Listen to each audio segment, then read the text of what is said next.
17ാമത്തെ ഓണമാണെങ്കിലും September 8 നമുക്ക് അടുത്ത വർഷം ഓണം വരാറുള്ളതാണ് അല്ലേ. ഏതായാലും ഇതൊരു ഭദ്രദീപമാകട്ടെ എന്ന് ആശംസിക്കുന്നു. അടുത്തതായിട്ട് ആശംസാ പ്രസംഗമാണ്. അതിനായിട്ട് മിസ്റ്റർ എ.സി. ജോർജിനെ ക്ഷണിച്ചുകൊള്ളു.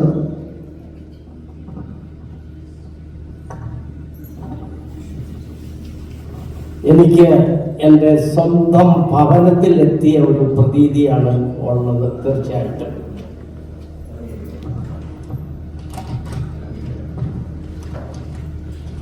ഇന്ന് കുറവലങ്ങാട് അസോസിയേഷൻ, ശരിയായ പേര് മലയാളി അസോസിയേഷൻ ഓഫ് കുറവലങ്ങാടോ or Kuravilangad Malayali association of greater Houston, എങ്ങനെയാണ് എൻ്റെ?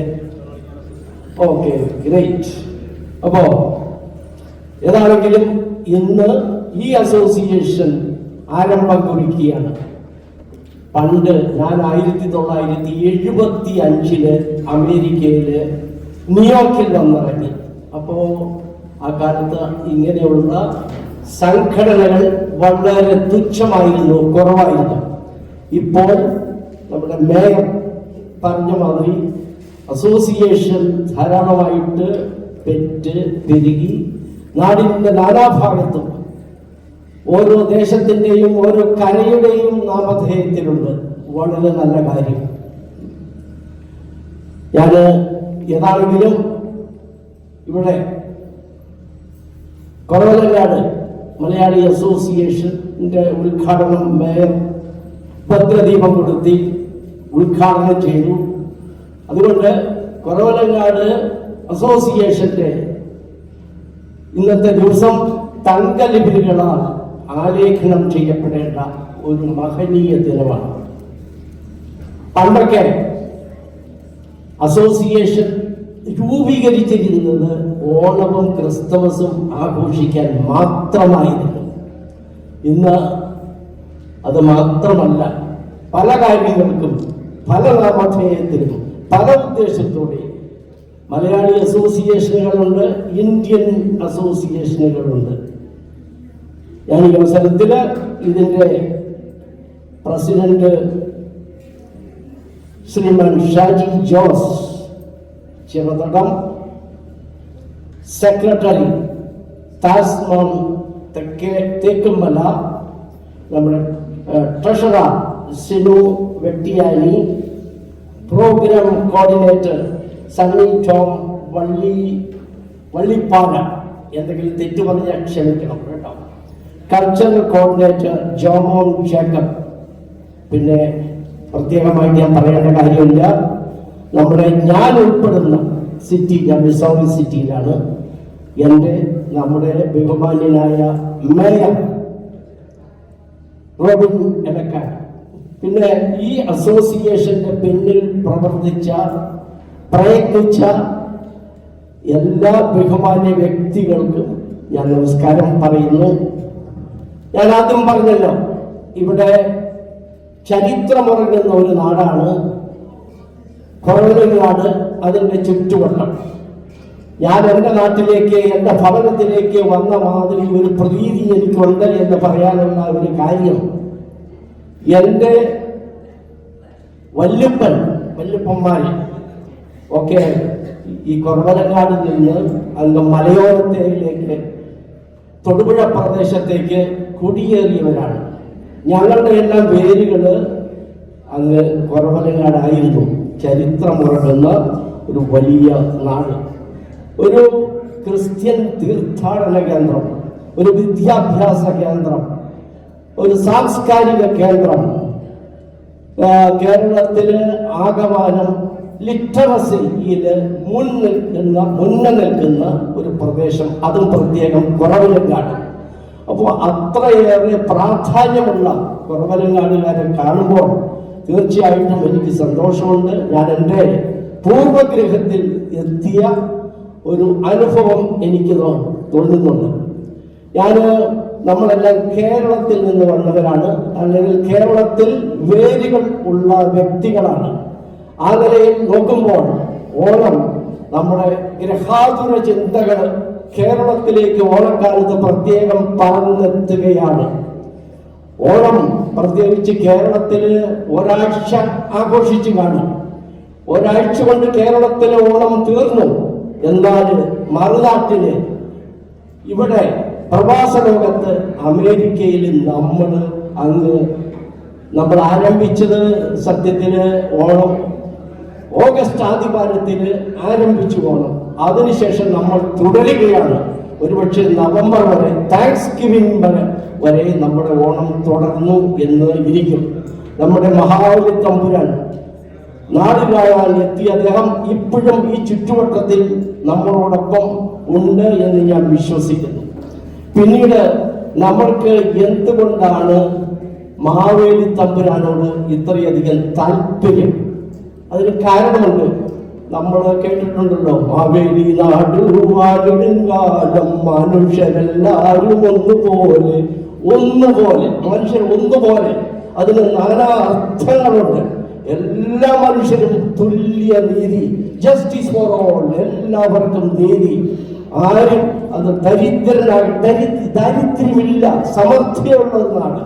അതാണ് നമ്മൾ അർത്ഥമാക്കുന്നത്. കേരളത്തെ പറ്റി പറയുമ്പോൾ അങ്ങ് ഇന്ത്യയുടെ ഭൂപടം നമ്മൾ എടുത്തു നോക്കുമ്പോൾ ഒരു വില്ല് മാതിരി വളഞ്ഞ് ഈ തെക്കേ അറ്റത്ത് കിടക്കുന്ന ഒരു ഭൂപ്രദേശം, അല്ലെങ്കിൽ നിങ്ങൾ എടുത്തു നോക്കും, ഒരു വില്ലിന്റെ ആകൃതി ഉണ്ടാവും. അതിനെപ്പറ്റി ഐതിഹ്യം പറയുന്നത് ഇങ്ങനെയാണ്. അതായത് പരശുരാമൻ ഒരു മഴുവെടുത്ത് ഗോകർണത്തിൽ നിന്നെറിഞ്ഞ് അങ്ങ് കന്യാകുമാരിയിലേക്ക് എറിഞ്ഞു. അതിനുശേഷം വെള്ളമാണ്. അപ്പോൾ വെള്ളത്തിൽ നിന്ന് കേരളത്തെ വീണ്ടെടുത്തു. അതുകൊണ്ടായിരിക്കണം ഇപ്പൊ നമ്മുടെ കേരള ഗവൺമെന്റ്, കേരളത്തിലെ കേരളീയര് ധാരാളമായിട്ട് വെള്ളത്തോടൊരു താല്പര്യം. അതുകൊണ്ട് ഓണത്തോടൊപ്പം തന്നെ ഓണക്കുടിയുമുണ്ട്. ഞാനൊരു സ്ഥിതി വിവര കണക്കുകൾ ഈ കഴിഞ്ഞ പ്രാവശ്യം വായിക്കുകയുണ്ടായി. അതിൽ പറയുന്നത് ഓരോ കൊല്ലം ചെല്ലുന്തോറും ഓണത്തില് കൂടുതലും മനുഷ്യർ കുടിക്കുന്നു. അപ്പോൾ ഞാൻ ന്യൂയോർക്കില് ഒക്കെ ആരംഭത്തിൽ വരുമ്പോൾ നമ്മുടെ ഓണം മഹോത്സവം ഞാൻ ന്യൂയോർക്കില് യോഗേഴ്സില് അല്ലെങ്കിൽ ക്യൂൻസില് അങ്ങനെ പ്രദേശത്തെല്ലാം വൈറ്റ് പ്ലെയിൻസിലായിരുന്നു. അവിടെ ആഘോഷിക്കുന്ന കാലഘട്ടത്തിലെല്ലാം ഒരു പാരലൽ ഓണം കുടി. കാരണം മലയാളി വെള്ളത്തിൽ നിന്നല്ല വന്നിരിക്കുന്നത്. അതുകൊണ്ട് വണ്ടിയുടെ ഡിക്കി തുറന്ന് ഒരു ഓണക്കുടിയൊക്കെ നടത്തുന്ന ഒരു പതിവുണ്ടായിരുന്നു. ഏതാണെങ്കിലും ഇവിടെ കുടിയേറിയ മലയാളികൾ അത് ഇപ്പോൾ അവലംബിക്കുന്നില്ല. ഓണക്കുടി നിർത്തി ഇപ്പൊ കുടിയെല്ലാം കേരളത്തിലാണെന്ന് തോന്നുന്നു. അപ്പോൾ കേരളത്തിലെ സ്ഥിതിവിവരക്കണക്കുകൾ ലോട്ടറിയിൽ നിന്നും അതേമാതിരി വെള്ളത്തിൽ നിന്നും ഒക്കെയാണ് കേരളത്തിലെ വെള്ളം വിറ്റ് ബവറേജ് കോർപ്പറേഷൻ നിന്നുള്ള ഇൻകമൊക്കെയാണ് കേരള ഗവൺമെന്റിന് ഓടിക്കുന്നത് എന്ന് പറയുന്നു. അതെന്തുവാണ്, അതല്ലല്ലോ നമ്മുടെ വിഷയം. അപ്പോ ഞാൻ പറഞ്ഞു വന്നത്, മാവേലി തമ്പുരാൻ നാടുവാണ കാലത്ത് അന്ന് ദാരിദ്ര്യമില്ലായിരുന്നു. എല്ലാ മനുഷ്യരെയും തുല്യ നിലയിൽ ആയിരുന്നു. അതിനുശേഷം ഇപ്പോഴെന്താ, ജനാധിപത്യം വന്നു. ജനങ്ങളുടെ ആധിപത്യം, ജനങ്ങൾക്ക് വേണ്ടി ജനങ്ങളാൽ തെരഞ്ഞെടുക്കപ്പെടുന്ന ഗവൺമെന്റ് ഭരിക്കുന്ന ആ കാലം ഇന്ത്യയിൽ. ഇവിടെ നമ്മൾ പറയാറുണ്ട് അമേരിക്ക ജനാധിപത്യ രാജ്യമാണ്, ഇന്ത്യ ഏറ്റവും മഹനീയമായ ജനാധിപത്യ രാജ്യമാണ്. പക്ഷേ ഈ മഹാബലി തമ്പുരാന്റെ ഭരണകാലവും ഇപ്പോഴത്തെ ജനാധിപത്യ ഭരണകാലവും തമ്മിൽ ഒന്ന് താരതമ്യപ്പെടുത്തുമ്പോൾ മാവേലി നാട് വാണിടുങ്കാലം മനുഷ്യരെല്ലാവരും ഒന്നുപോലെയാണെന്ന് എനിക്ക് തോന്നുന്നില്ല. മനുഷ്യർ പല തട്ടിലാണ്. മതത്തിന്റെ പേരിൽ, വർഗത്തിന്റെ പേരിൽ, ജാതിയുടെ പേരിൽ മനുഷ്യൻ പരസ്പരം പൊരുതുകയാണ്. കൊലയുമാണ്, അഴിമതിയാണ്, ക്രൈം. എവിടെ നോക്കിയാൽ, എവിടെ തിരിഞ്ഞും മഹാബലി പാടിയിട്ടുണ്ട്. നമ്മുടെ ഇപ്പം മറന്നുപോയി. ഞാൻ അവിടെ നിൽക്കട്ടെ. ചങ്ങമ്പുഴ പാടിയ ഒരു പാട്ടാണ് പെട്ടെന്ന് എനിക്ക് ഓടി വന്ന്. എവിടെ തിരിഞ്ഞെന്ന് നോക്കിയാലും അവിടെ എല്ലാം പൂത്ത മരങ്ങൾ മാത്രം. അത് ഇപ്പൊ കേരളത്തിൽ പൂത്ത മരങ്ങളൊന്നുമില്ല കേട്ടോ, അവിടെ എല്ലാം കെട്ടിടങ്ങളാണ്. അതുപോട്ടെ. അപ്പോ ഞാൻ പറഞ്ഞു വന്നത്, ഇപ്പൊ മാവേലി തമ്പുരാന്റെ ഭരണവും സങ്കല്പമായിരിക്കാം കേട്ടോ, സങ്കല്പമായിരിക്കാം. ഇതെല്ലാം മിത്തുകളായിരിക്കാം. ആ മിത്തുകളിൽ നമ്മള് എടുക്കേണ്ടത് അതിന്റെ നൽവശങ്ങൾ മാത്രമാണ്.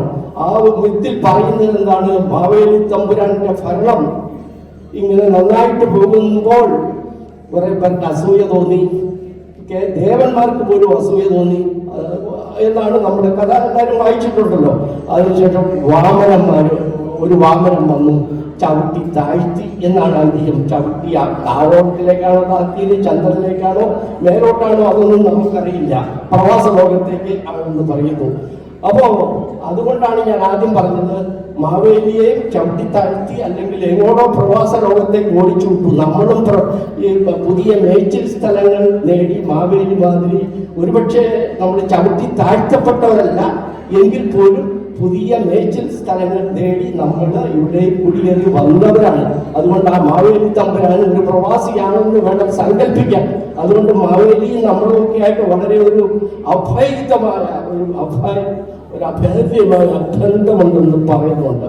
അതുകൊണ്ടായിരിക്കാം ഒരുപക്ഷെ നമ്മുടെ ഓണം വെറും ഒരു മാസത്തിൽ തീർക്കാതെ നമ്മൾ 3 മാസമായി നീട്ടിക്കൊണ്ടു പോകുന്നത്, വിവിധ അസോസിയേഷനുകൾ രൂപീകരിച്ച് നമ്മൾ ഇങ്ങനെ കൊണ്ടുപോകുന്നത്.